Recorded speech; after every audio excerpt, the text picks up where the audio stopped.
secretária, então, né, convocou esse anúncio para vocês, conforme prometido em coletiva, que sempre que a gente tivesse alguma informação de grande relevância, que a gente falaria no momento que a gente já conseguisse atualizar os dados, certo? Então, nesse momento, nós estamos com tivemos 29 casos notificados até agora. Desses 29 notificados, 7 já foram descartados e 22 estão em investigação. Desses 22, quando eu falo esses dados, gente, eu quero deixar bem claro que são dados que a gente já investigou, já colocou no Redcap, está tudo informado ao Ministério e a gente, claro, vai entrando em notificação durante o dia, a gente vai incluindo aí ao longo do dia. Nesse momento nós estamos com 22 casos em investigação.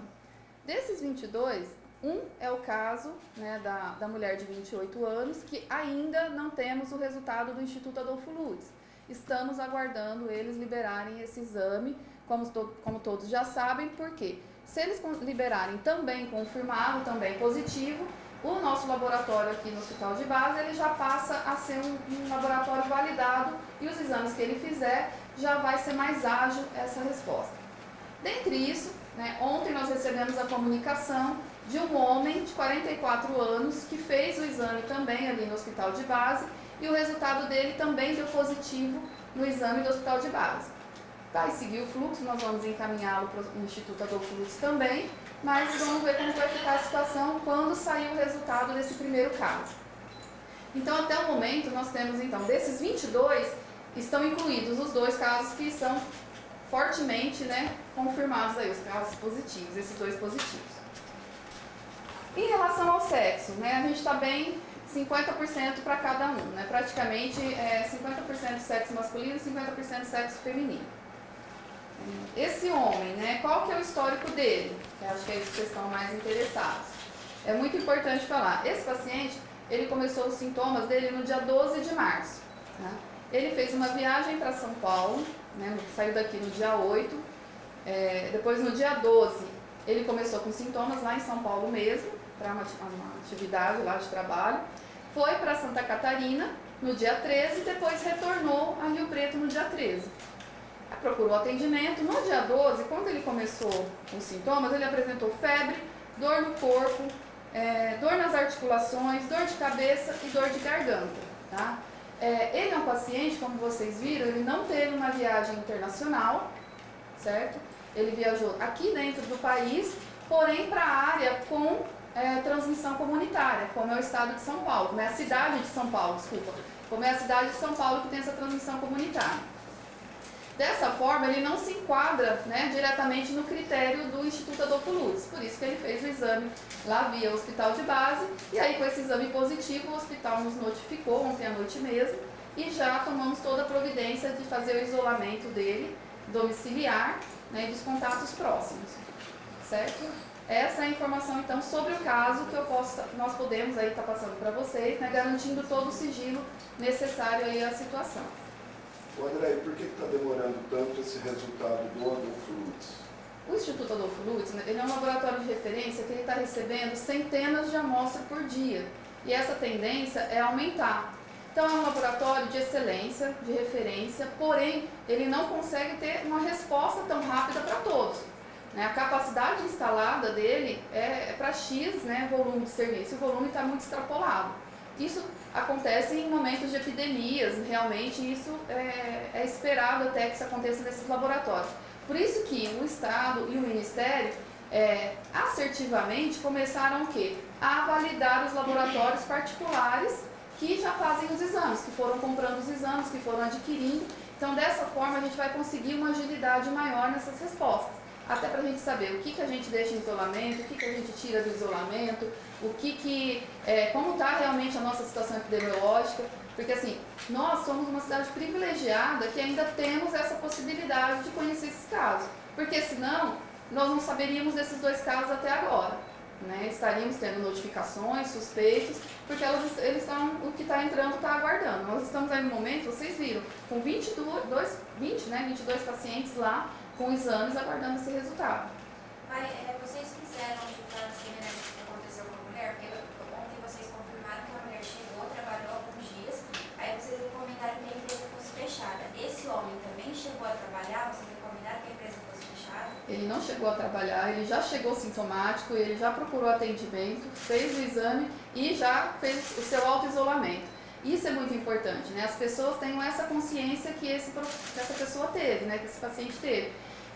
Você viajou, né? Vamos lá, mesmo que seja aqui dentro do país, eu fui para uma cidade que eu sei que está tendo transmissão da doença, quando eu retornar, principalmente se eu tiver sintomas, na possibilidade, como está na recomendação, afastar. Né? É muito importante isso. Ele afastou, ele já foi, procurou atendimento, foi feito o exame e conseguimos aí fazer o isolamento. São pouquíssimas pessoas que estão no isolamento mesmo, porque ele realmente conseguiu quebrar essa cadeia aqui mesmo, ficar só nos seus familiares. Dos 22 casos, todos estão em casa, fazendo esse isolamento em casa. Esses 22, todos contatados, fazendo seu isolamento em casa. E estão aguardando o resultado. Estão aguardando o resultado. Dentro desses 22 suspeitos, estão os 2 que tiveram a primeira prova confirmada. Isso. Dentre os 22, são esses 22. Então, 20, né, estão aguardando 20 mais. aguardam. E Então esses é correto. 20 não tem nenhum tipo de confirmação, nem de HB nem de lugar nenhum. Não, de forma de É correto te dizer que tem 2 casos confirmados? Tem 2 casos com exames positivos em São José do Rio Preto, À espera de aguardando qual o resultado. Um deles, pelo menos um já, o Instituto Adolfo Lutz confirmando, a gente já consegue validar o outro. O que diferencia esses 2 casos que fizeram o exame aqui, deram positivo, dos outros 20 que não tem nenhum exame ainda? Isso. Acho que ele fez a pergunta de novo.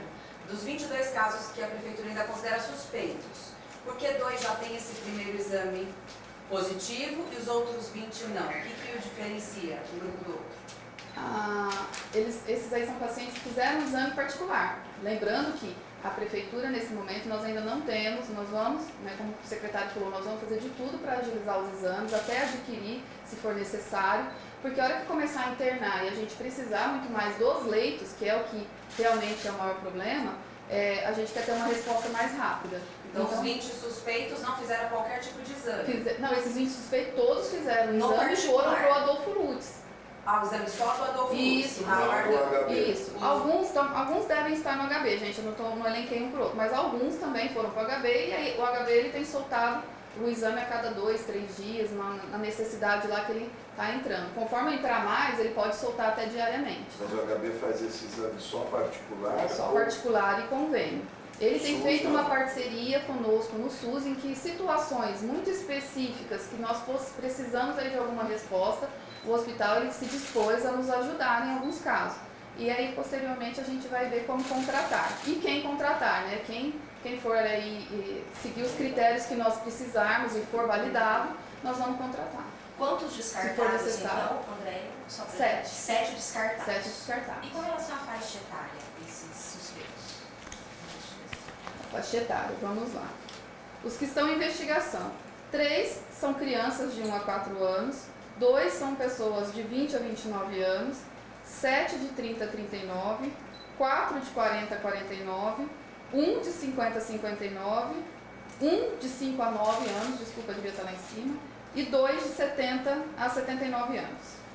Diante desses casos, além das medidas tomadas, publicadas hoje no decreto, pode ser tomada alguma medida mais rigorosa?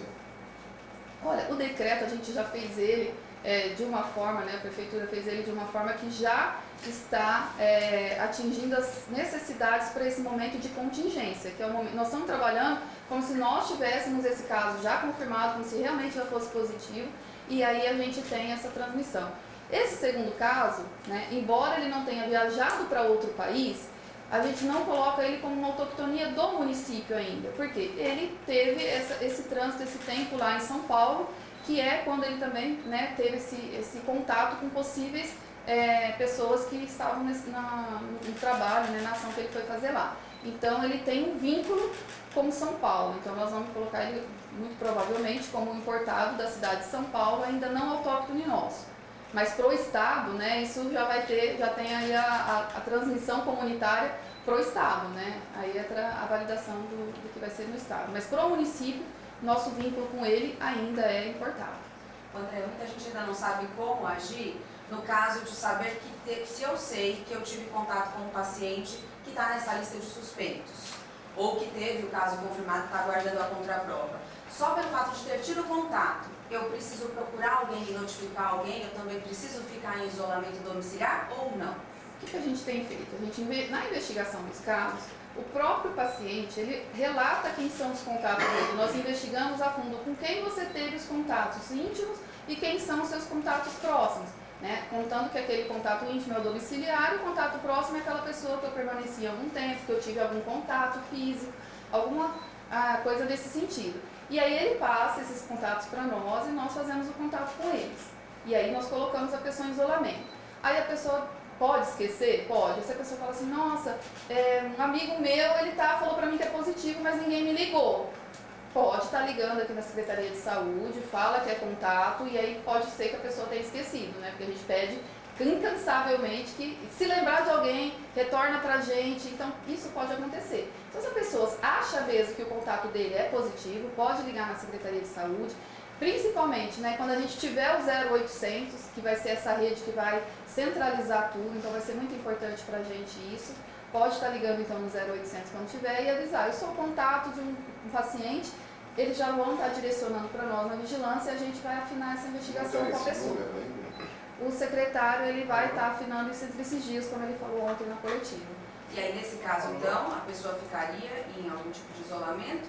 Seria Sim, necessário? ela ficaria. Aí nós colocaríamos ela em isolamento. Não tem o 0800 do coronavírus, mas a gente tem o 0800 aqui da ouvidoria, que pode estar ligando aqui. Enquanto não tem o 0800 do coronavírus, mantido o nosso canal aberto para a população, que é o 0800 da ouvidoria. Tem alguma projeção? 0800 770 5870. Tem alguma projeção de quantos casos Rio Preto pode ter diante dessas suspeitas? Olha, a gente fazendo todas as projeções, né, analisando o que foi acontecendo nos outros países, como a gente já falou, acaba sendo geométrica isso mesmo, né? Vocês viram? Então, há 2 dias atrás, né, na sexta-feira a gente já anunciou um caso. Agora já é terça-feira, anunciamos mais um. Há o risco de que isso, a probabilidade que isso a gente confirme daqui a pouco, mais um dia ou 2, né? Pensando aí numa probabilidade de confirmação e de suspeitas. Lembrando que sexta-feira nós tínhamos 11 suspeitas.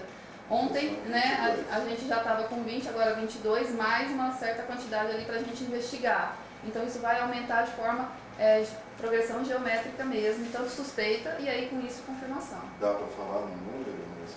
Olha, para te falar a verdade é muito subjetivo, mas pensando que em São Paulo, né, ele teve um caso, e aí daqui a pouco a gente confirma mais 2 por dia, 1 por dia daqui a pouco, depois 2 por dia, 3 por dia, dependendo como vai ser o critério de seleção, critério de notificação desses casos. Porque São Paulo, agora com transmissão comunitária, no momento ele está fazendo somente os casos internados e graves e a vigilância sentinela, que é um X fechado de amostras. Pode ser que cheguemos a essa situação? Muito provavelmente isso possa acontecer, como o secretário mesmo, a gente conversando nas análises, anunciou ontem, para daqui um mês e meio, a gente tem aí um pico dessa transmissão. E aí a gente vai ver as proporções, como que vai ficar. E o resultado desses 22 casos deve demorar em torno de 1 semana? Olha, Ou depende, porque alguns fizeram antes, outros depois também? O Instituto Adolfo Lutz, ele, né, soltou na nota que era até 72 horas após a chegada do exame em São Paulo. Depois eles já nos informaram que esse exame já estava demorando em torno de 7 dias, certo? Daqui a pouco, esses 7 dias vai passar para 10, que é o que já deve estar acontecendo. Porque aumenta a demanda deles, eles vão aumentando o prazo de devolução desse resultado para nós.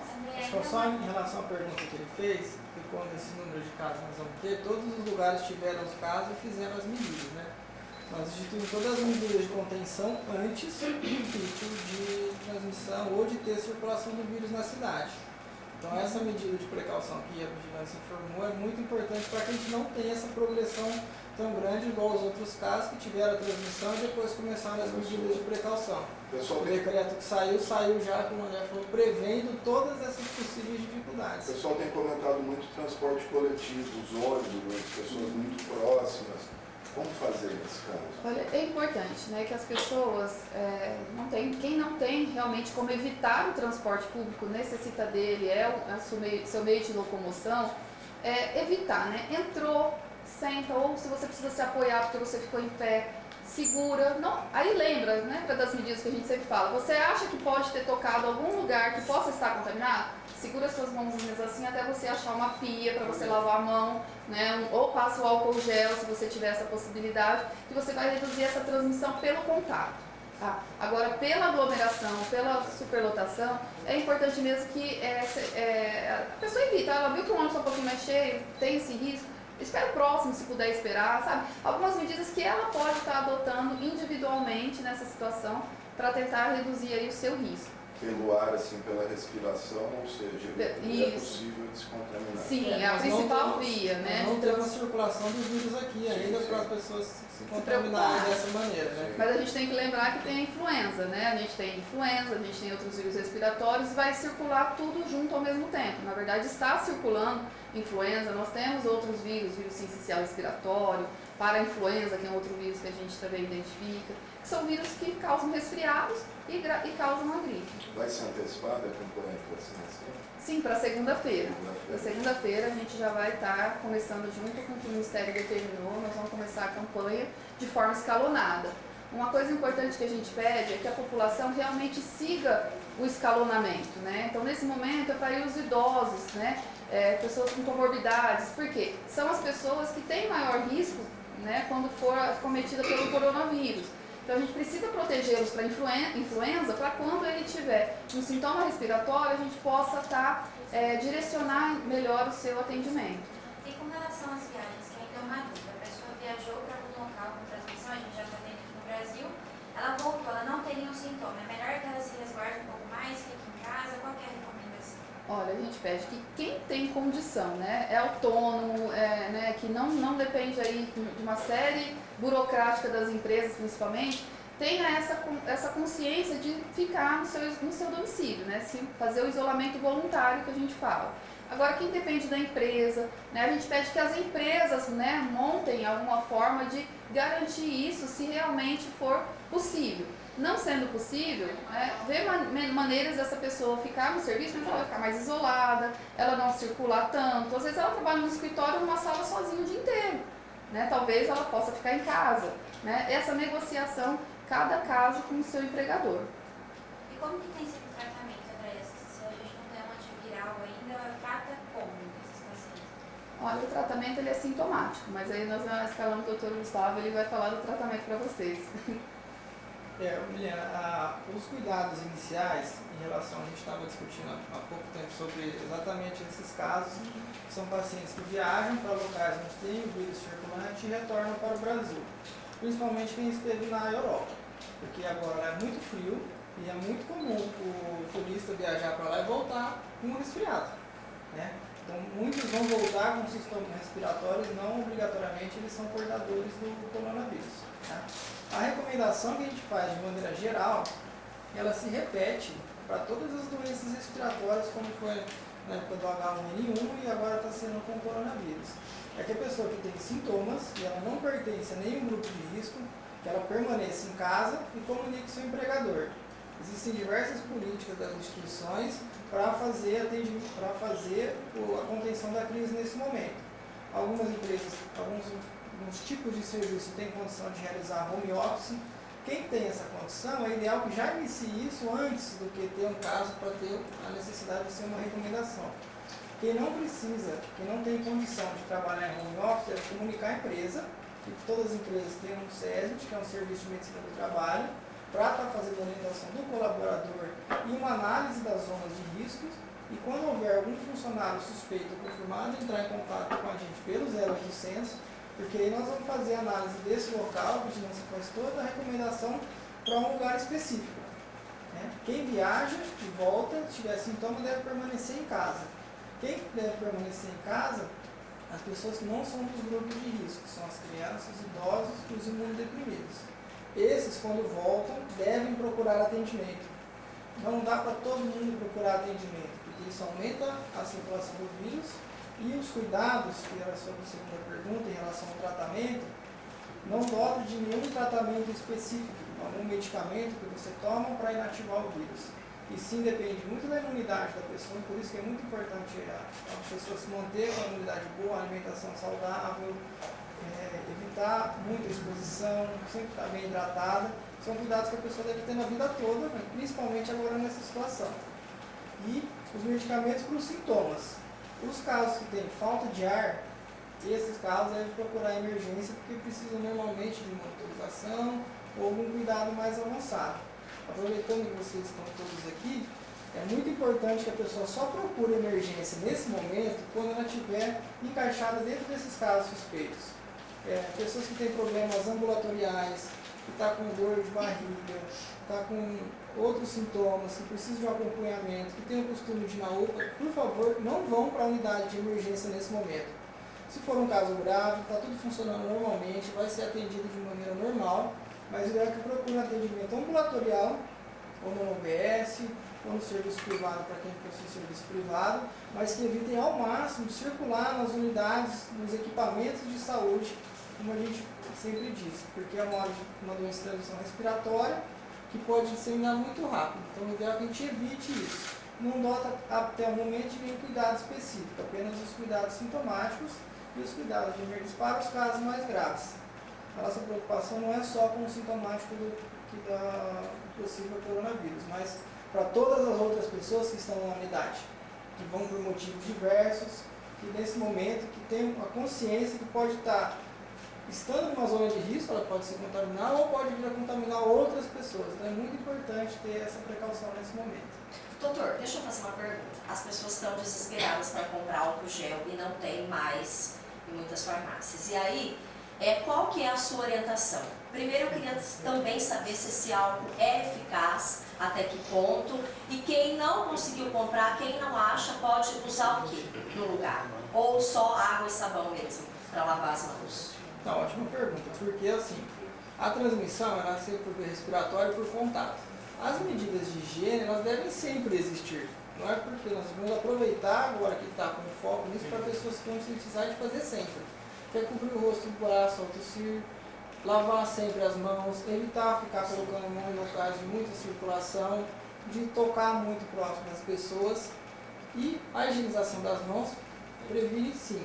Em relação ao uso do álcool gel, está tendo uma dificuldade muito grande de se adquirir o álcool gel nas farmácias, está tendo esses comentários. E o que acontece? O álcool gel ele é um álcool a 70 graus, que é suficiente para inativar o vírus. Tá? Esse álcool é preparado pela indústria com diversos critérios. Ele é preparado por balanças específicas, com alcoômetro, que é o equipamento que serve para medir o teor dos graus do álcool. Então, serve o que é produzido na indústria ou em farmácias de manipulação, que são locais específicos para esse tipo de produto. As receitas caseiras, álcool com gelatina, álcool com água, álcool com qualquer outra coisa, vinagre, elas não têm efeito nenhum. Se você leu lá no Instagram ou no WhatsApp, nas mídias sociais, uma receitinha de álcool gel, aquilo não serve, porque o álcool deve estar a 70 graus. Isso é um processo muito trabalhoso para que ele fique dessa maneira. Por isso a dificuldade de comprar tanto agora, porque ele deve ser produzido em locais onde se tem controle da produção para ele ser específico. O que a pessoa não pode é fazer uma receita em casa de gelatina e achar que está sendo protegida. Isso realmente não tem efeito nenhum, não é recomendado. Ainda mais essa utilização é para as pessoas que precisam se expor ao risco. E esse é o momento de não se expor ao risco.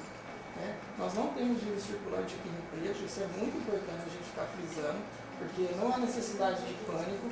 As unidades estão estruturadas para atingir os casos mais graves, foi feito todo um plano para que, se isso vier a acontecer, a gente absorva todo esse impacto e nós dependemos 100% da população ficar conscientizada dela cuidar de si mesma, não do cuidado que nós temos para oferecer. Então, se ela ficar em casa, evitar exposição a aglomerações, realizar os cuidados, gente, não é nada caro, não é nada difícil, não é nada de outro mundo, não é nada importante, é só os cuidados de higiene básicos para a gente evitar a transmissão. Diminui muito a cadeia de transmissão, o que é palpável para nós. Entendi. Então quem não tem o álcool gel, usa água e sabão normalmente. Como o André falou, evita a exposição em locais. Se você tocou um local, você está andando num lugar público, tocou um corrimão, um outro lugar que passa muita gente, ou você esteve no aeroporto, que agora as pessoas estão indo pelo aeroporto, segura suas mãos, evite tocar outras pessoas e procure o mais rápido possível um lugar para higienizar. Muitos lugares estão disponibilizando um álcool gel, que deve ser produzido da maneira que eu falei, ou lavar as próprias mãos. Dona, qual que é o tempo de vida do vírus no indivíduo, no paciente e fora dele? No ambiente, ele diverge muito do tipo de equipamento que ele está. Se ele está no álcool, no vidro, se ele está na superfície rígida, na superfície molhada, no ambiente. E no corpo a mesma coisa. Depende da situação da pessoa. Ele tem um ciclo viral, que todo organismo passa quando ele é cometido por alguns vírus. Isso vai depender de algumas palavras que pode ser a agressividade do vírus, né, a virulência, e da imunidade do hospedeiro da pessoa. Então isso varia muito de pessoa a pessoa. Não tem uma média? Não tem uma média que a gente pode falar, porque a recomendação é que seja quem teve contato ficar 14 dias, que é a quarentena, em isolamento. Porque esse é o ciclo de transmissão e replicação do vírus. Então, o ideal é que quem tem no início dos sintomas, como nesse último caso, que os sintomas são no dia 12, a gente considera a quarentena a partir do dia 12, que são esses 14 dias. Então, não deve misturar o número para nada. Esses critérios técnicos dizem muito respeito ao nosso cuidado e às ações de vigilância. A recomendação são 14 dias. Já se sabe se uma pessoa que pega esse vírus e se cura, enfim, tem alta, ela está imune a uma nova infecção? Olha, tem estudos que estão avaliando tudo isso. Lembrando que é uma doença que surgiu há menos de 3 meses, né? Que foi identificado, estão trabalhando isso com ela. Mas não tem estudos que falam alguns dias mais, outros menos, mas ainda não tem uma norma técnica da própria OMS falando, olha, esse é o número de transmissibilidade, é o número que realmente é eficaz. A gente tem trabalhado com, porque o que a gente conhece são os coronavírus, né? Os outros coronavírus. Então, o comportamento dos outros, dos que foram mais graves, SARS-CoV, que foi lá, né, na década, no início dos anos 2000, muito parecido, então está trabalhando-se muito com isso e com a observação dos casos agora. Então, todos os dias saem artigos, saem orientações, e aí uns falam, mais tempo, outros menos tempo. É isso que o doutor falou. Depende da imunidade, da carga viral que você recebeu, né? Por exemplo, por que profissionais de saúde estão adoecendo nesses outros locais? Por que profissionais de saúde morreram nesses outros locais? Atendem casos todos os dias. E aí, né, na questão aí do uso do EPI e tudo mais. Então, isso é bastante importante. Né? Avaliar, são vários fatores associados. Não existe uma condição que leva ao que você perguntou. Eu quis dizer se a pessoa que pega e se cura, se ela está imune ao vírus, vamos dizer. Olha, por ser uma doença viral, normalmente sim. Mas vamos pensar, influenza. Quantas gripes a gente já pegou na vida? Né?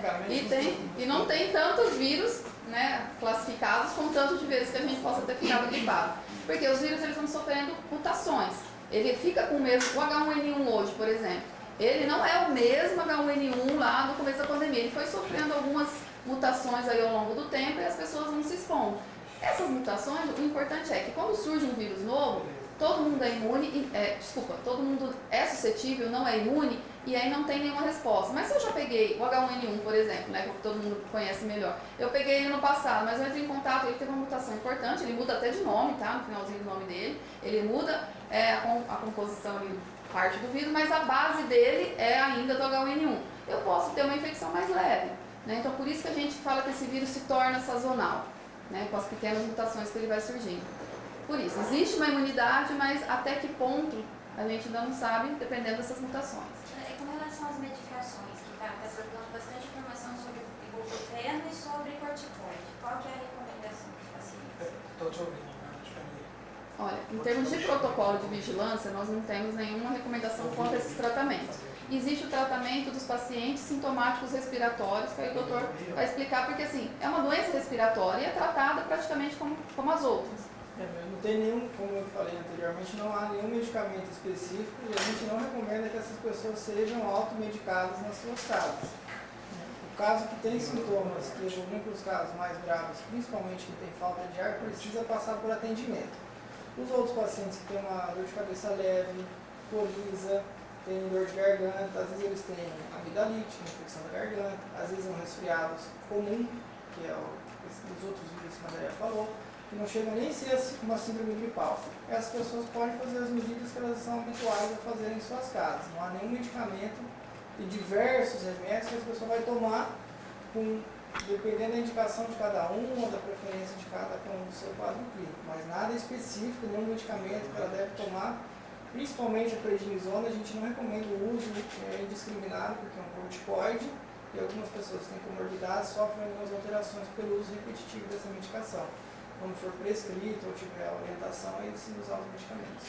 Tá, doutor, de uma maneira geral, até para a população entender, esses casos que estão no isolamento, claro que cada situação é diferente, mas quem está fazendo esse tratamento em casa é com o quê? A base de analgésico, o que seria?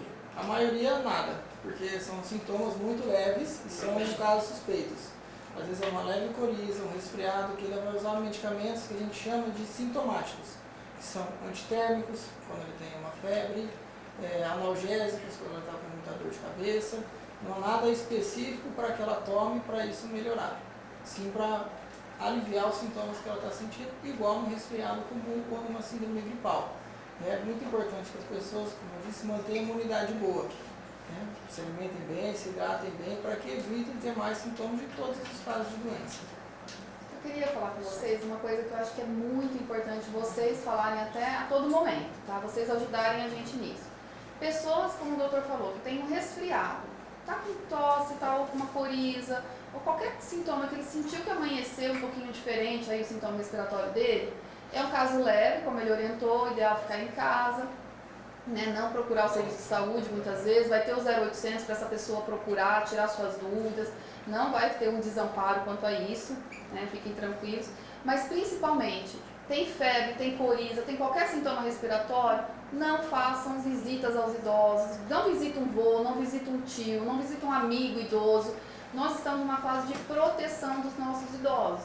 Todas as medidas, gente, que foram tomadas com relação às escolas, com relação a essas recomendações de isolamento, é que realmente a gente consiga proteger os idosos. Então, se você tem um idoso, um vô, uma avó, um tio que mora sozinho, você está resfriado, ou mora em outra casa, não vá visitá-lo por 14 dias, né, depois que começou os sintomas.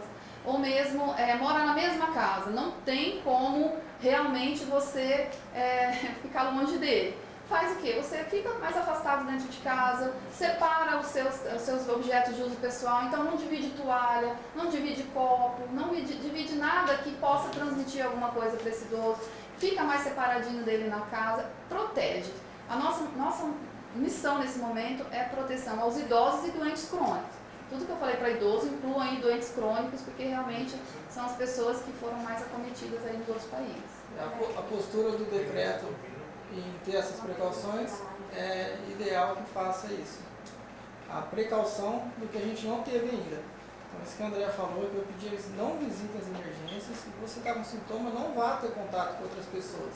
Evite o máximo possível para que a gente previna, né, que aconteça o que aconteceu em outros lugares, porque aqui nós, até o momento, não temos circulação do vírus. A gente está com uma pergunta aqui da live, do Rodney. Ele quer saber se o SUS está fazendo os exames em caso de suspeita. O SUS está fazendo os exames nos casos que cumprem o critério de definição do Ministério pelo Instituto Adolfo Lutz. Aí é o que vai validar, até uma validação. Depois que tiver uma validação de laboratório, a gente também talvez avaliar que realmente a gente vai precisar de uma resposta mais rápida, que é o que nós já estamos avaliando aí, pode ser que a Secretaria adquira um pouco mais de testes, mas também aquilo que o doutor falou ontem, nós não vamos conseguir fazer de todos os casos, porque quando tem sintoma, todo período de sazonalidade, gente, vamos pensar que 10% no mínimo da população, né, no período aí de abril a julho, tem sintoma respiratório. Vocês já pensaram a gente vai ter que fazer exame de 10% da nossa população para provavelmente quem possa ser um resfriado ou uma gripe leve? Então esses casos, realmente eles não vão estar fazendo exame. Nesse momento a gente está seguindo o critério do Ministério, né, se houver essa aquisição, a necessidade vai ser também com critério, realmente para ver para garantir a nossa assistência, essa retaguarda para os hospitais. Lembrando que são os hospitais que são o nosso foco aí depois, quando se instalar uma transmissão comunitária, e nós tivemos aí bastante gente internada.